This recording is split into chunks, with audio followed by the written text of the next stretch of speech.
graça e paz do Senhor, não é? Amém. É alegria estar aqui, retornar à cidade onde eu nasci. Eu nasci aqui 2 vezes. Nasci em 1949, a minha família era da Igreja Evangélica Santista, aqui na Rua Brás Cubas, família congregacional. E em 65 o Senhor chamou a minha mãe. E aí eu fiquei meio perdido naquela época, como adolescente. Eu fui para a Igreja Batista do Calvário. Lá conheci o Saulo. Naquela época ele era líder de jovem lá, eu era adolescente. Quando o pastor José Oliveira Lima era pastor lá. Andei um tempo longe de Deus, e num encontro de carnaval da Congregação Batista de Ponta da Praia, que era a congregação aqui da primeira igreja. Eu fui no retiro de carnaval, trabalhava no SMTC, diácono Elísio Santos Andrade, que depois foi ordenado pastor, foi quem me chamou para o retiro de carnaval. Então ali foi a minha decisão, e eu fui batizado aqui nesta igreja, pelo pastor Eliseu Ox Ximenes, que era o pastor da igreja naquela ocasião. Aqui também se converteu, antes de mim, a doutora Aníbal Pereira dos Reis, ex-padre, era padre em Guaratinguetá, tinha sido padre aqui, veio aqui a Santos para conversar com o pastor Eliseu, trabalhando no Evangelho de João, e depois de uma conversa, ele entregou, confirmou a sua entrega a Cristo. No domingo à noite ele entrou aqui de batina. Aquilo foi um impacto na cidade. O doutor Aníbal praticamente começou aqui. E é um privilégio voltar aqui. Depois eu fui ordenado ao ministério, examinado aqui. E ordenado ao Ministério da Palavra. Fui pastorear o Parque das Bandeiras, que era uma congregação pequenininha, 10, 15 pessoas, da Ponta da Praia, lá no Parque Continental. Não tinha água encanada, não tinha telefone, não tinha transporte público, não tinha esgoto, não tinha quase nada.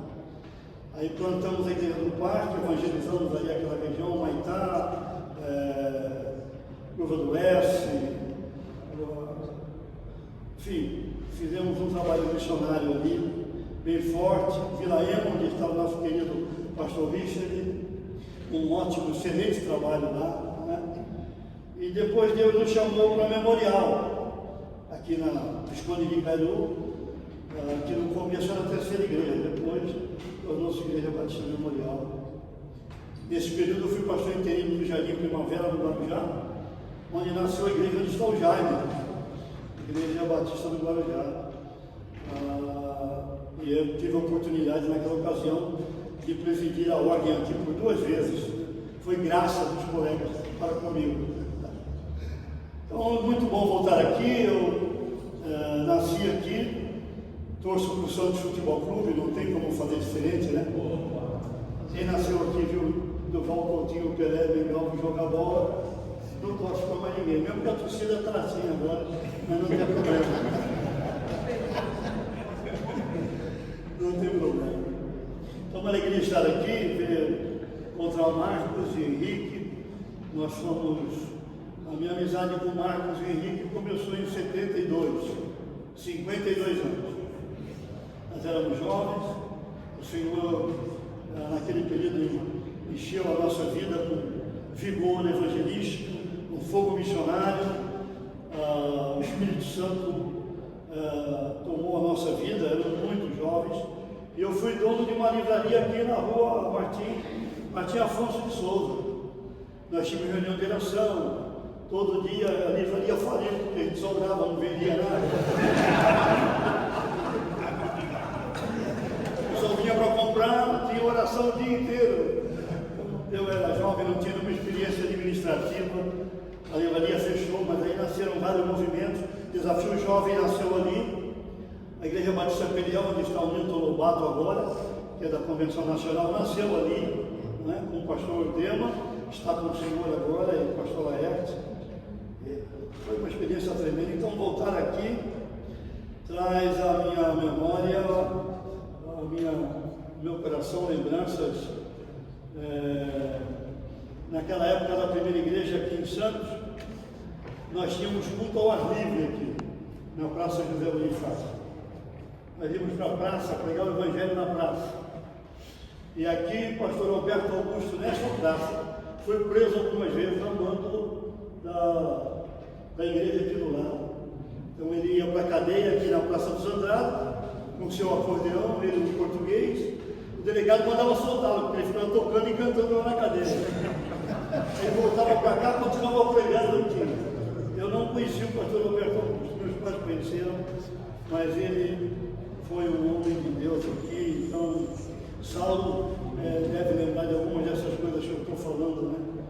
E nós já estamos aqui há alguns anos batalhando, estar aqui. Eu agradeço ao pastor Richard, meu amigo, muito obrigado por essa oportunidade, viu? Seu coração cheio de graça. Eu oro que você, nesse novo período, na liderança da ordem, Deus continue usando a sua vida e toda a diretoria, né? Nesse momento em que o ministério tem tantas demandas, tantas batalhas, e nós, pastores, precisamos de pastores, não é verdade? E pastorear pastores é uma batalha espiritual. Nós somos um povo não cansado, pastores.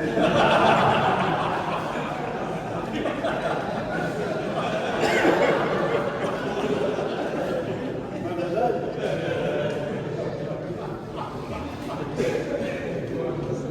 Eu estou envolvido com missões transculturais desde 87, praticamente. Trabalho com uma agência missionária chamada Missão Avante Evangélica Transcultural. Nós temos missionários em alguns lugares. Trabalhamos com povos não alcançados, povos onde a igreja não está, nenhuma igreja, nenhum povo. Eu ganhei esta Bíblia da Sociedade Bíblica do Brasil. Vou pedir para o meu amigo Milton, lê para mim aqui o Salmo 119, versículo 1. Você tem uma sessão especial aqui. Eu não tinha lido, acho que é um problema do óbito. Obrigado. Pode me chamar mais vezes aí. Não tem nada aqui. Uma Bíblia toda em branco. Sabe por quê, irmãos? Há povos ainda hoje, depois de 2000 anos, que não ouviram nada. Isso é uma vergonha para nós como igreja evangélica.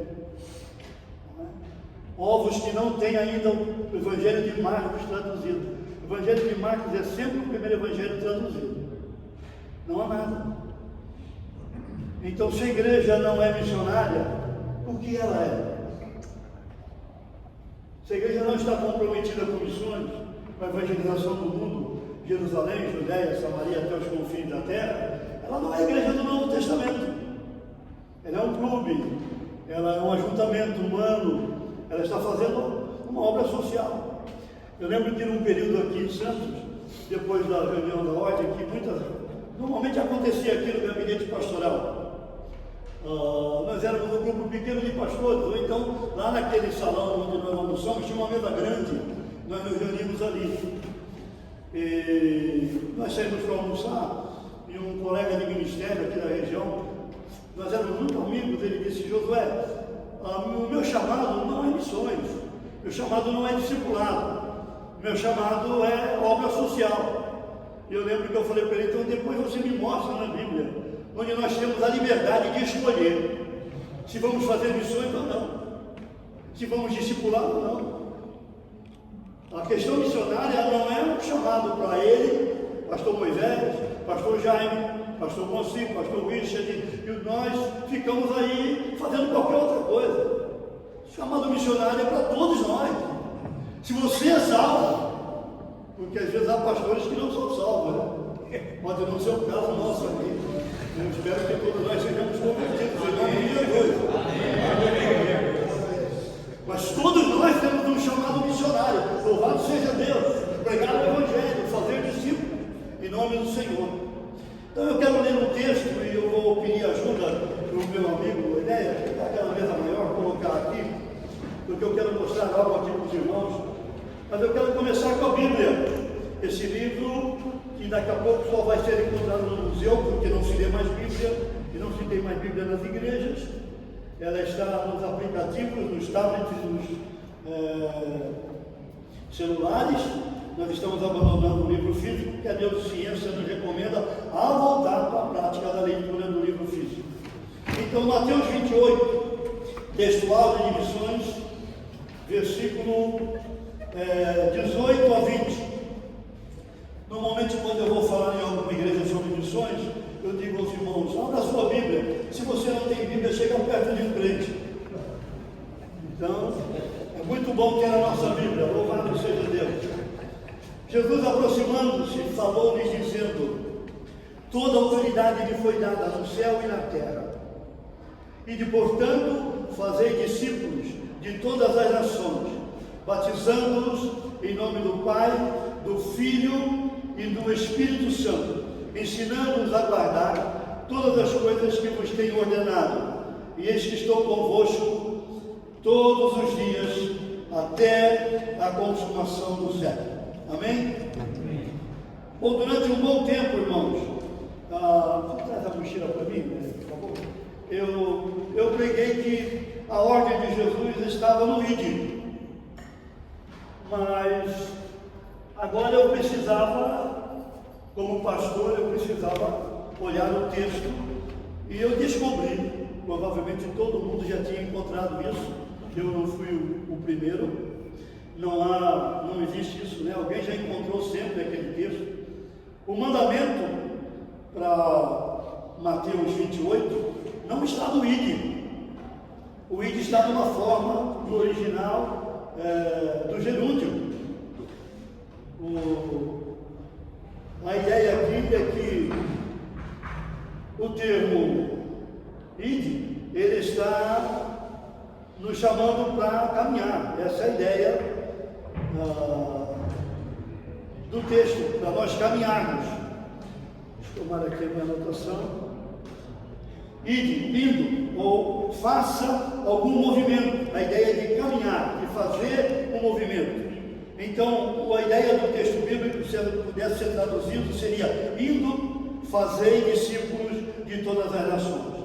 Então, vamos pensar que o imperativo está no fazer discípulos.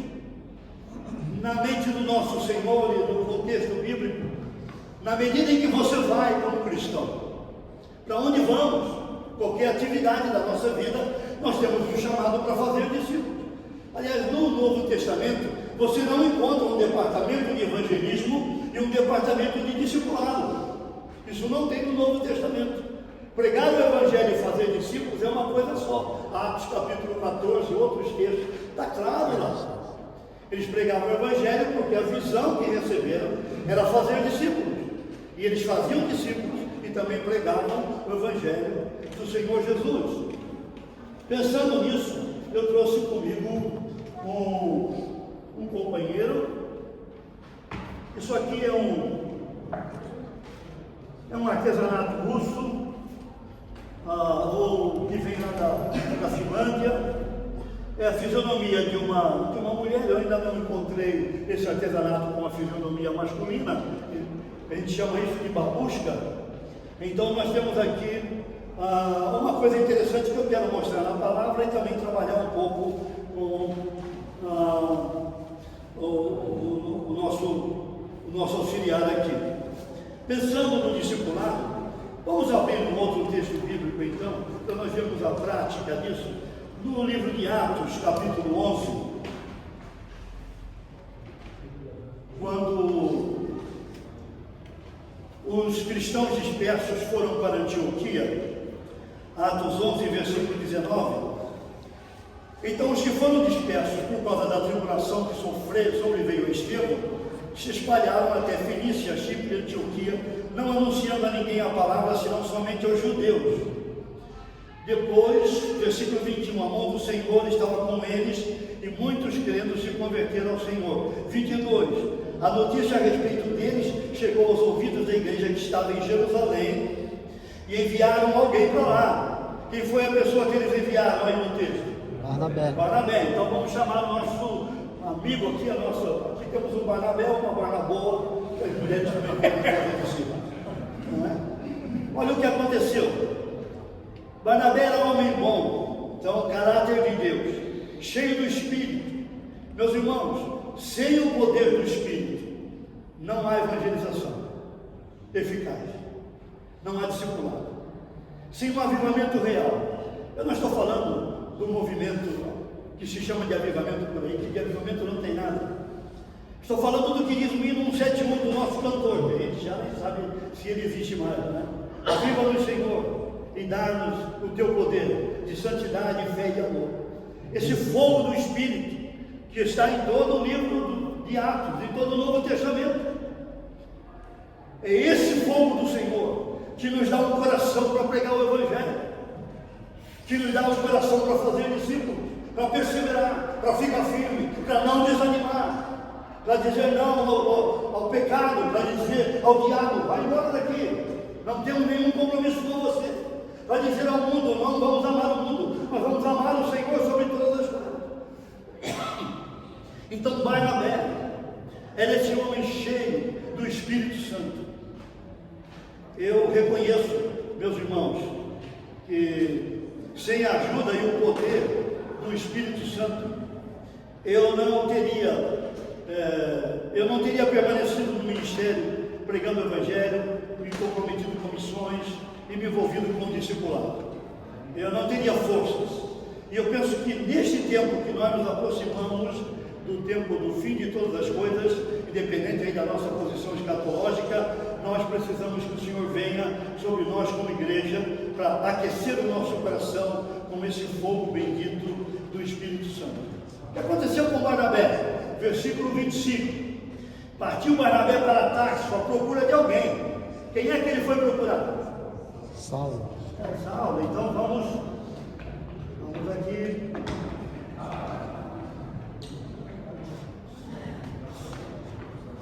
Encontrar o nosso irmão Saulo. Se você olhar comigo aqui no capítulo 11, versículo 30, você vai encontrar dois nomes no versículo 30. Encontraram aí quais são os dois nomes? Barnabé e Saulo. Se você andar um pouco mais, capítulo 12, versículo 25, você vai encontrar dois nomes lá também. Quais são os dois nomes? Saulo e Barnabé. Barnabé e Saulo. Capítulo 13, versículo 2. Há dois nomes lá. Quais são os dois nomes? Barnabé e Saulo. Capítulo 13, versículo 7. Tirando o procônsul Sérgio Paulo, que não foi convidado agora. Há dois nomes aí. Barnabé e Saulo. Aí você dá um salto, vai lá para o capítulo 13, versículo 43, você vai encontrar dois nomes lá. Quais são os dois nomes? Paulo e Barnabé. Mudou? Mudou. O que é isso? Isso é discipulado. É a hora em que Barnabé diz, olha, vai Paulo, sempre que no Novo Testamento você encontra o primeiro nome é quem lidera, o segundo nome é quem está atrás, segurando atrás. Aqui mudou. O discipulado. Segundo alguns historiadores, esse tempo de Atos 11, 25, quando Barnabé vai a Tarso, até Atos 13, 43, esse período.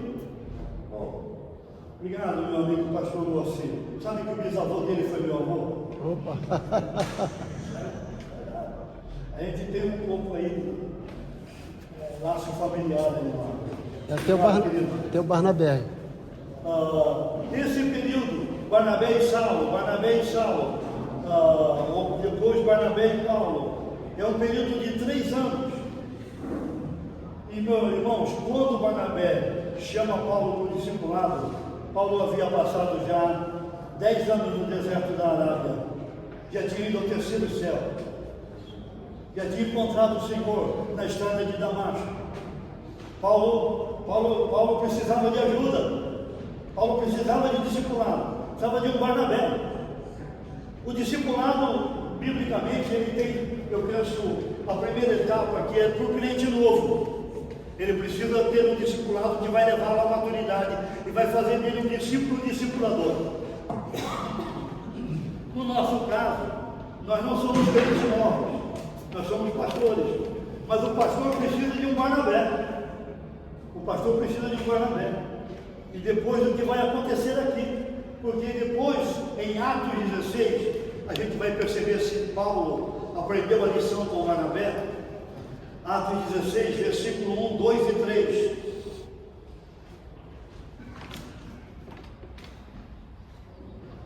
Chegou também a Derbe e a Listra.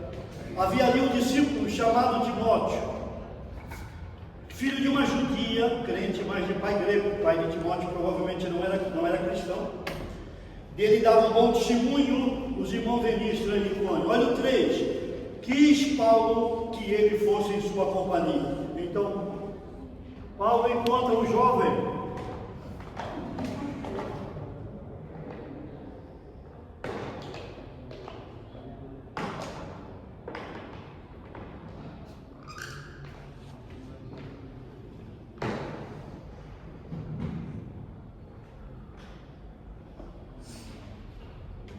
Os irmãos lembram quem é o primeiro camarada que aparece em Atos 11? Como é o nome dele? Anabela. Ele encontrou quem? Paulo. Paulo. Vem comigo. Irmãos, se nós não estamos fazendo discípulos, nós não temos um ministério, nós temos um mistério. Ninguém sabe o que está acontecendo lá.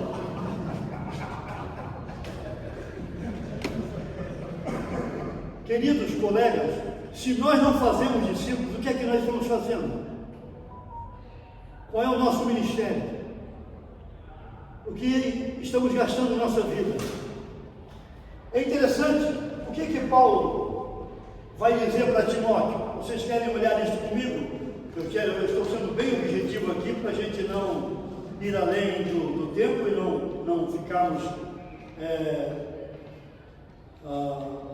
sem necessidade, mas 2 Timóteo capítulo 2, há um texto interessante ali que nós precisamos prestar atenção. Nós vamos perceber se realmente Paulo entendeu essa questão que Barnabé gastou 3 anos diariamente com ele. Nosso discipulado hoje não é um discipulado diário, né? 2 Timóteo capítulo 2, versículo 1 e versículo 2. Tu, pois, filho meu, fortifica-te na graça que está em Cristo Jesus. Olha o 2. O que de minha parte ouviste, através de muitas testemunhas, isso mesmo transmite a Homens fiéis homens e o quê? Fiéis e idôneos. Fiéis. Vamos ver aqui. Homens fiéis.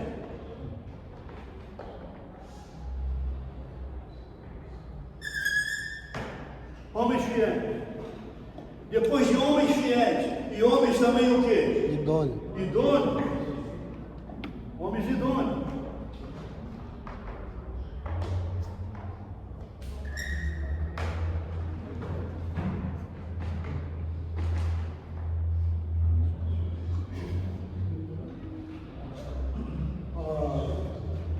Pega essa proposta aí para mim, por favor.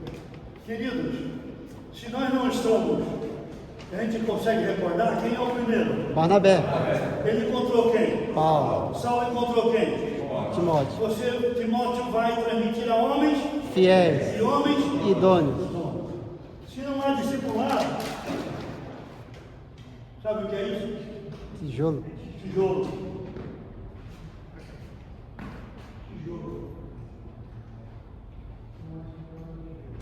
Se não há discipulado,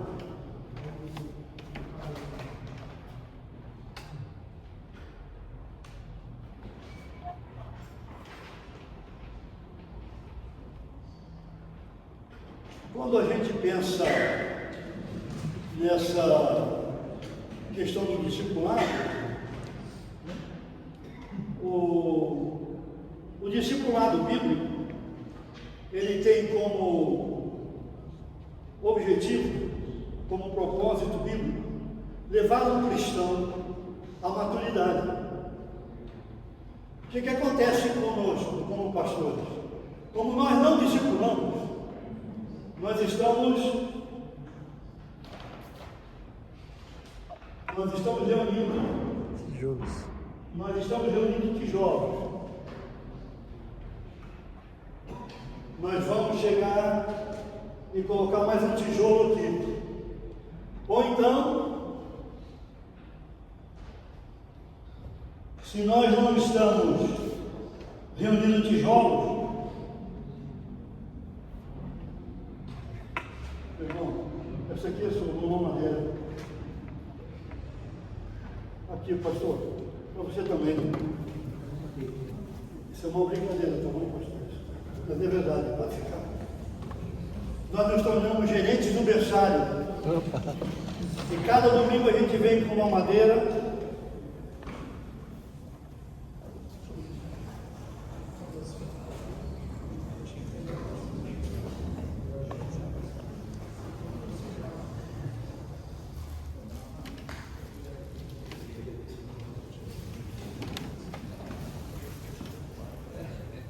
Ah, essa aqui é uma chupeta. Eu vou deixar aqui. Isso aqui é uma balinha, uma balinha. Aliás, eu tenho mais bala aqui, ninguém fica sentindo se não ganhar. Eu trouxe um saco de bala. Os irmãos entenderam a figura? Se nós não estamos discipulando, investindo em pessoas, nós estamos juntando tijolos. E nós estamos então, duas coisas.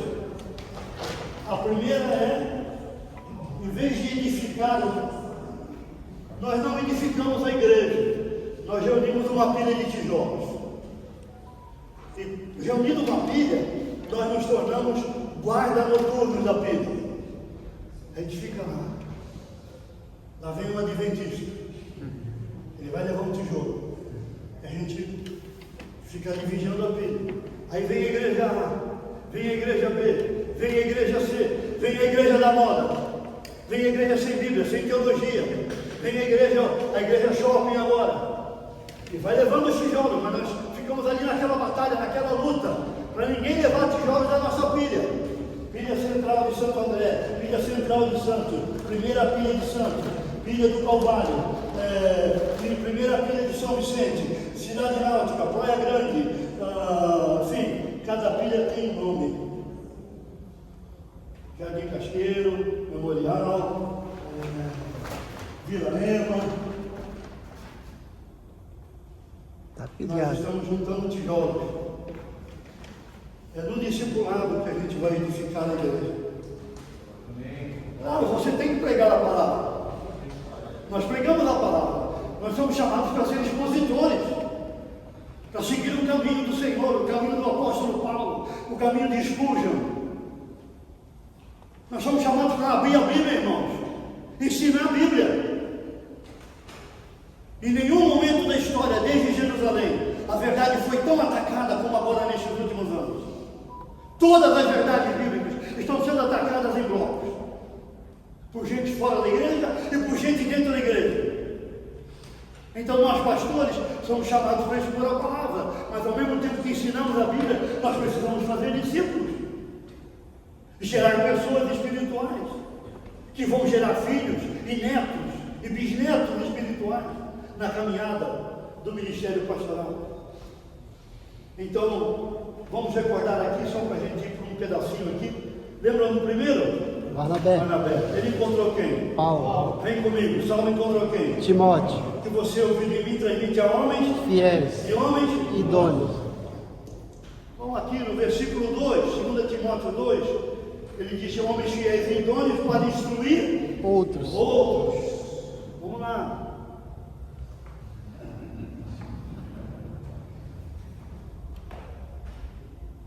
Uma pergunta: vocês são bons de geografia? Outros estão no plural ou no singular? Plural.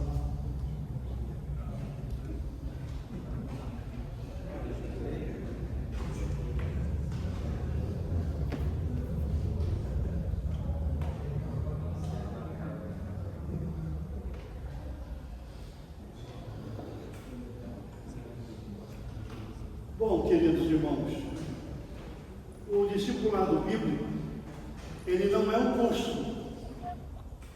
Nós criamos um curso. O discipulado não é um curso. Discipulado não é um novo método. Discipulado não é um novo programa, nem uma matéria acadêmica. Discipulado é gerar filhos espirituais, que geram netos, bisnetos e tataranetos espirituais. A minha experiência no discipulado no discipulado você tem crescimento qualitativo. E no movimento Igreja Multiplicadora, que é o chamado da nossa na nossa denominação para pensar nisso. Nós vamos ter crescimento de quantidade, mas nós não podemos abandonar a preocupação com a qualidade. Sabe como a igreja brasileira, a igreja brasileira em geral, ela é vista lá fora? Nós temos um comprimento, quilometragem de comprimento enorme, milhares de cristãos. A última informação do IBGE dá 26,9, em torno de 57 milhões de pessoas que se declaram evangélicas. Quantos realmente são salvos aí é outra questão. Aproximadamente 300 mil igrejas. A oferta missionária de cada crente brasileiro para missões, a oferta missionária de cada crente brasileiro para missões está equivalente por ano, R$1,66. A oferta missionária. Claro, há irmãos que estão dando mais, igrejas que estão contribuindo mais, mas em geral, cada crente brasileiro está dando para missões R$1,66. Nós temos 300 igrejas evangélicas no Brasil, 150 registradas, 150 mil registradas, 150 mil não registradas. Esse número deve passar talvez de 400 mil igrejas evangélicas no Brasil. Quando nós pensamos nisso, o discipulado, ele vai nos ajudar a ter um crescimento de qualidade. A nossa qualidade é profunda como um pires. Nós somos uma igreja hoje em geral, irmãos. Todos nós, com exceções raras, somos uma igreja rasa. Em termos de Bíblia, em termos de comunhão com Deus, intimidade com o Senhor, conhecer quem é Deus, os atributos de Deus, intimidade, as disciplinas espirituais, solitude, um tempo a sós com Deus. Nós, pastores, não temos mais tempo para isso. Nós estamos ocupados demais. Nós estamos fazendo muitas coisas e ao mesmo tempo não estamos fazendo nada que edifica, que é profundo, que gera gente espiritual. E aí nós estamos cuidando da pilha. Outro dia, numa reunião de pastores lá em São Paulo, um colega estava alegre porque a igreja dele recebeu 40 e poucas pessoas de outra igreja. Se nós crescemos, eu disse, não houve crescimento. A igreja está inchada. O crescimento da igreja é quando as pessoas são salvas. É claro que as pessoas podem mudar. Elas podem ir de uma igreja a outra, isso é questão daquela pessoa com Deus. Mas crescimento é quando pessoas são salvas. Não é quando transfere de um quartel para o outro. Então, se não temos discipulado, nós passamos o tempo dando uma madeira, como eu brinquei com os colegas aqui, dando chupeta, ou dando bala, ou trocando fralda, ou cuidando da pilha de tijolos. E aí o foco não está claro. Eu estava comentando hoje de manhã com um colega que a nossa necessidade de uma reforma, ela é em todas as áreas hoje. Nós estamos definindo quem nós somos como igreja, nossa identidade, nosso DNA. Vamos definir para nós, não em termos de Bíblia, a Bíblia está definida. A Bíblia não precisa ser atualizada. A Bíblia está clara. Nós precisamos de uma definição clara do que é o Evangelho. Qual é a sã doutrina? O que nós pregamos teologicamente? Pureza da teologia. Quando pregamos, o avivamento vem. Todo o avivamento da história veio com a pregação. Todo o arrependimento na história veio com a pregação. Todo chamado para o ministério, chamado para missões, as vocações são resultado da pregação da palavra. Pessoas são salvas quando a palavra é pregada. Nós vimos aqui para a praça pública aqui, na época do pastor Eliseu Chimenez, irmão com violão, tinha um irmão aqui que era de descendência russa, não lembro o nome dele. Ele ia com a gaita, aí alguém ia com um acordeão, levava a caixa de som, pregávamos aqui na praça.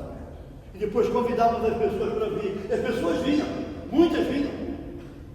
E muitas se converteram aqui, através da pregação, do anúncio do Evangelho. A pregação hoje ela está equivocada. Nós estamos imitando as igrejas neopentecostais. Nós estamos pregando o que eles pregam, nós cremos o que eles creem, com respeito a alguns irmãos neopentecostais que não estão envolvidos nessa bagunça teológica. Tem gente lá que não está envolvida, mas a nossa música, a nossa pregação, a nossa eclesiologia, é tudo igual, irmãos. É tudo igual. Pode ir em qualquer igreja hoje.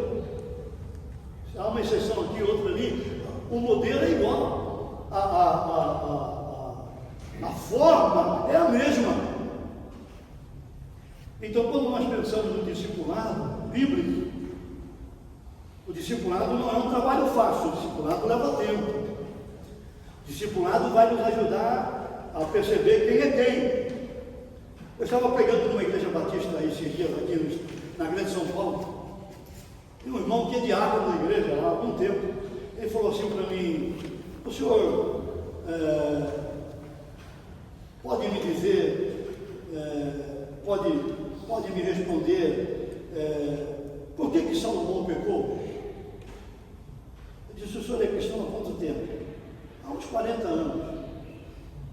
E o senhor não descobriu ainda por que Salomão pecou? Então nós não temos uma igreja que tem Bíblia. Nós não temos uma igreja que tem Bíblia. Você pode pedir a qualquer pessoa e fazer perguntas. No discipulado bíblico, nós vamos descobrir o que aquela pessoa crê. Há uma profecia em Amós, e é mencionada pelo Dr. J. Packer, um presbiteriano que era anglicano na Inglaterra, e depois ele veio para a igreja presbiteriana, porque a anglicana se envolveu com um monte de prática aí, e ele então deixou a igreja anglicana.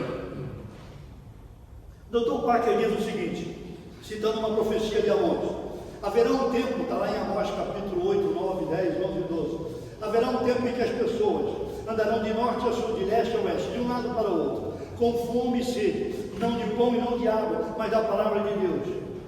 Então esse tempo chegou. Vários pesquisadores no mundo, na área da eclesiologia, do movimento da igreja, estão dizendo que esse tempo chegou.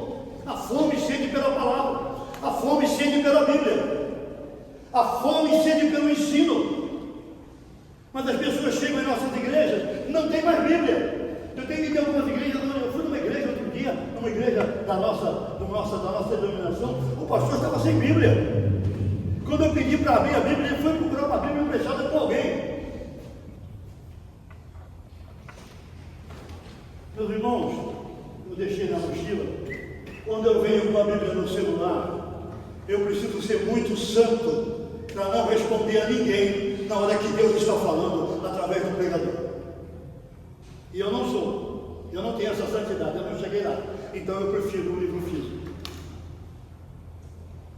Eu prefiro o meu devocional de manhã. Quando eu abro a Bíblia, irmãos, o fogo desce. Quando você abre a Bíblia, Deus fala, o Espírito se move, o coração pega fogo, o ânimo vem, o vigor é renovado, a vida é restaurada, o amor é derramado. Você vai à esposa e diz: querida, eu pequei, a minha maneira de falar foi carnal, eu estava orando e Deus falou no meu coração pelo Espírito Santo. Você não respondeu de maneira santa à sua esposa.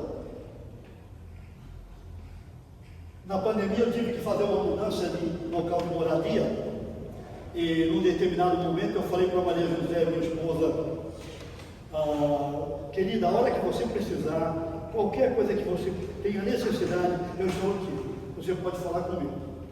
E eu acabei de falar com ela, sentei na minha poltrona para ler, estudar um pouco. Assim que eu sentei, nem 5 minutos, ela pôs a porta assim na cabeça e falou assim: bem, você pode me ajudar? Eu abaixei a cabeça assim. Ela falou: eu já entendi. Aí o Espírito Santo me falou: os irmãos sabiam que o Espírito Santo fala? Ele não é mudo, ele não tem problemas. Ele falou: você pecou. Vai lá e pede perdão para ela agora e faz o que ela está pedindo. Eu levantei e falei: querida, eu pequei. A minha maneira de responder, de agir, não foi santa. O que é que você quer? Eu quero que você pegue a roupa da máquina e ponha no varal. Mas para pegar a roupa da máquina e pôr no varal, eu tinha que pegar a roupa do varal e dobrar e colocar dentro de casa.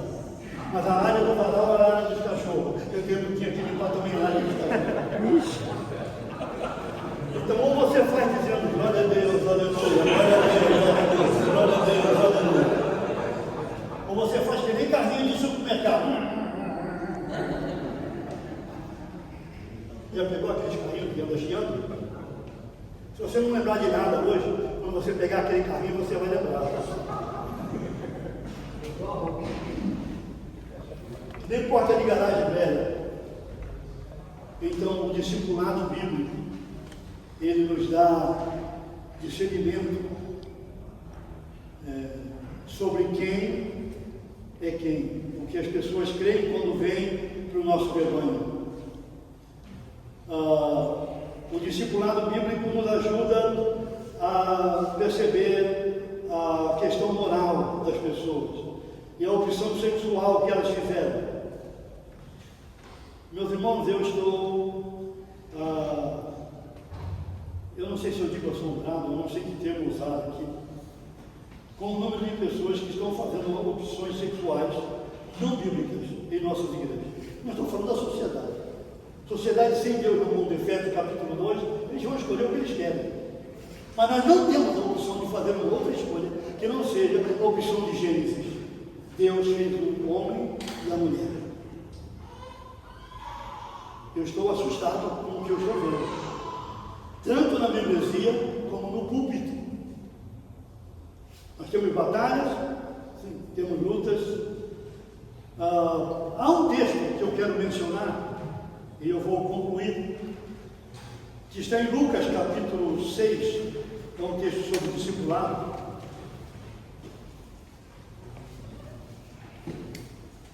Versículo 40.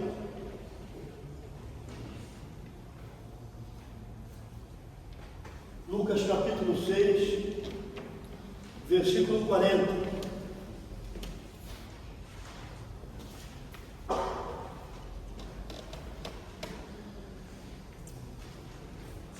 O discípulo não está acima do seu mestre. Todo aquele, porém, que for bem instruído, será como seu mestre. Quando você lê esse texto, aquele que for bem instruído, qual é a primeira coisa que vem à sua mente? Isso era comigo assim, aquele camarada que fez um bom curso de teologia, frequentou uma boa escola dominical, ou que vem de alguma preparação acadêmica. Mas o termo instruído aqui não fala de questão acadêmica. O verbo aqui, catartizar, é um verbo usado pelos médicos no período do Novo Testamento para consertar osso quebrado. Se chegava lá no médico com o braço quebrado, seu braço era catartizado. É esse termo. Todo aquele que for bem catartizado, restaurado. Catartizar é restaurar. O discipulado é o lugar onde você restaura. Você ensina aquele homem a ser homem. Que necessidade nós temos hoje de ensinar os nossos homens a serem homens de verdade, homens bíblicos. Maridos que amam a esposa como Cristo amou a igreja. Esta semana um pastor me perguntou lá em Santo André, como é que eu devo amar a minha esposa? Efésios capítulo 5. Maridos, amai vossas mulheres como Cristo ama a igreja. Como é que Cristo ama você e eu? O amor de Deus é eterno, o amor de Deus é imutável, o amor de Deus não termina, o amor de Deus não tem preferência, o amor de Deus não muda. Então o Espírito Santo, que vem ali no capítulo 5 anterior, enchendo do Espírito, nos dá o poder e a capacidade de amar à medida que somos restaurados. Então esse verbo bem instruído, aquele que é bem restaurado no seu caráter, nos seus relacionamentos, no seu foco de vida, no seu foco de ministério. Só para a gente concluir aqui, eu quero relembrar. Lembram do primeiro companheiro aqui? Barnabé. Ele chamou quem? Saulo. Paulo encontrou quem? Timóteo. O que você ouviu de mim transmite a homens? Fiéis. E homens? E depois? Outros. Então vamos lá. Outros estão no plural ou no singular? Plural. Plural. Aí vocês são bons de geografia.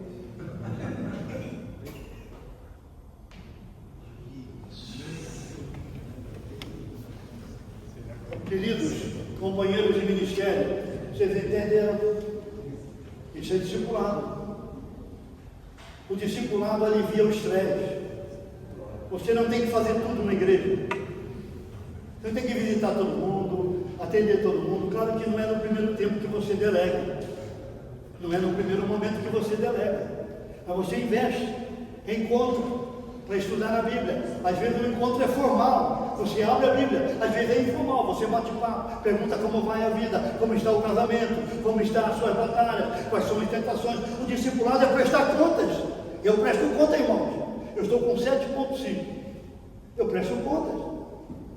Eu estou aqui com um discípulo, estou investindo na vida do irmão Enéas, mas eu presto contas. Eu não estou só. Eu tenho meus companheiros de luta. O discipulado gera companheiro de luta. Filipenses capítulo 2, versículo 25. Epafrodito era companheiro de luta do apóstolo Paulo. Nós pastores precisamos. Quem é que pergunta para você se você está firme no casamento? Se você pretende continuar? Terceira idade, os casamentos estão quebrando, dentro da igreja, fora da igreja. O número de casamentos quebrando, de pastores, é assustador. O que aconteceu? Eu estou casado com Maria José há 46 anos. Eu prometi diante de Deus que eu vou cuidar dela até o último dia, meu ou dela. Não tem outra pessoa. Não há lugar para outra pessoa. Então quem é que cuida disso? Com quem você fala? Quem é que pergunta? Você essa semana se envolveu com alguma coisa que eu não via? Pornografia. No meu tempo, quando eu era adolescente aqui em Santos, pornografia a gente ia buscar na banca, enrolava num jornal para ninguém saber que a gente comprava revista pornográfica. E agora não, agora está no celular. Qualquer site que você entra para fazer qualquer pesquisa, a pornografia vem junto. Você vai dizer sim ou não. Quem é que pergunta para você? Para quem você presta conta? A quem você responde? Eu, como pastor, preciso disso. Você precisa de um pastor, um discipulador. Alguns chamam de mentoria. Eu não gosto do termo mentoria. Mentoria é para empresa. Discipulado é companheirismo de luta. É chorar junto. É abraçar. Não dá para fazer isso com todo mundo. A gente não abre coração para todo mundo, porque não é por aí que a Bíblia vai. Não é? Mas o discipulado bíblico é essa ideia de alguém bem restaurado. Eu quero perguntar, meu querido irmão, colega, pastor, você está firme? Está firme? Outro dia perguntaram para mim, até quando você vai? Quando eu puder pensar e falar, eu vou. Ou de cadeira de roda, ou de bengala, ou de andador, de alguma coisa, eu vou. Você está firme? Está pensando em perseverar? Está pensando em continuar? O que é que está acontecendo com a sua vida? Nesta manhã, nós precisamos que o Espírito nos encha de vigor, de entusiasmo, de alegria do Senhor. Irmãos, o ministério não é um lugar de prejuízo. Eu não perdi nada em ser um pastor. Sou pastor há 45 anos. 43, 45 anos. Eu não perdi nada. O ministério não me causou nenhum dano. Se houve algum dano, foi o meu pecado. Se alguma coisa aconteceu que não foi bem, foi a minha desobediência, a minha rebeldia. Foi deixar de ouvir o Espírito Santo. O ministério não é um prejuízo. É um chamado, é um privilégio. Que Deus nos chamou para sermos mensageiros. Amém. Eu estava, vou terminar. Esse é um pecado de todo pastor, né? Isso vai terminar e continua. Vai terminar e continua. Mas eu vou terminar. Eu estava fazendo uma viagem de avião e era um avião de ponte aérea que Deus me deu naquele dia. Era um avião vazio de ponte aérea, aquele avião era só para mim. E na hora de pegar o avião, apareceu um camarada correndo no aeroporto. Era um irmão, a esposa estava passando mal em São Paulo, e ele chegou no aeroporto, não tinha mais avião. Eu falei, fica aqui, você vai no avião comigo. E aí o camarada da ponte aérea falou, e esse camarada acabou de chegar, ele vai comigo no voo. Ele falou, isso é uma loucura. Você chegou aqui 10 horas querendo um avião, não tinha mais avião. Ele chegou 11 e pouco querendo um avião, vocês são dois malucos, ele falou. Aí eu falei para ele, dá para escolher o lugar na hora de chegar lá no avião? Quando chegar lá você escolhe. Eu não sabia do que estava acontecendo, sabia que Deus tinha um avião. Quando entramos no avião vazio, não tinha ninguém no avião. O avião era para nós hoje, 260 lugares, não tinha ninguém. Sentamos lá, quando entramos, o comandante da aeronave falou assim para nós, quem são vocês? Eles são um voo VIP, um voo especial. Eu tenho um folheto sempre comigo, disse, comandante, o que eu vou dizer para ele? Não dá para explicar a história. Comandante, Jesus morreu e ressuscitou pelos seus pecados. Deus ama você. Dê um folheto a ele, dê um subcomandante, dê a almoços. Quando você estava lá, era almoço, o chefe veio, falou para mim e para o meu amigo: quem são vocês? Esse é um voo especial. Nós iremos dormir em São Paulo. Recebemos ordem para voltar aqui ao Rio. Agora temos que voltar para São Paulo. Só com vocês dois. O que é que você faz? Ela perguntou para o meu irmão, que eu acabei de conhecer. Ele falou: sou ministro. Ela falou: ministro de que área do governo? Sou ministro da Nova Aliança. Opa! Aí ela olhou para mim, eu mais velho: e você o que é? Eu sou embaixador. Opa! Ela falou: embaixador para onde? Para todas as nações. 2 Coríntios capítulo 5, versículo 10. Nós somos embaixadores de Cristo. Deus nos chamou para pregar o Evangelho, para fazer discípulos, cuidar das ovelhas, ficar firme, ter uma vida de oração, amar a palavra, ser gente cheia do Espírito Santo. Amém, queridos? Amém. Então eu quero encorajá-lo nessa manhã a não ser o guarda da Bíblia, nem o gerente do mensário, mas discipular pessoas. Dá trabalho? Dá trabalho. Alguns vão embora. Com Jesus alguns foram embora, com Paulo alguns foram embora. Mas Deus tem gente séria lá para ajudar você no ministério. Invista nessas pessoas. Gaste tempo com elas. Faça discípulos. Pregue o Evangelho. Envolva a sua igreja com missões. Você vai causar um impacto com o seu ministério, sua igreja, onde você está, para a glória de Deus e para que Cristo seja conhecido. Amém? Amém. Forte abraço. Fiquem firmes. Deus abençoe vocês.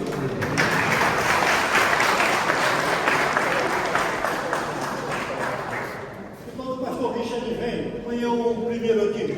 Amém. Depois, Paulo. ele encontrou quem? Timóteo. Que você ouviu de mim transmite a homens. Fiéis. Depois, idôneos. Depois, outros.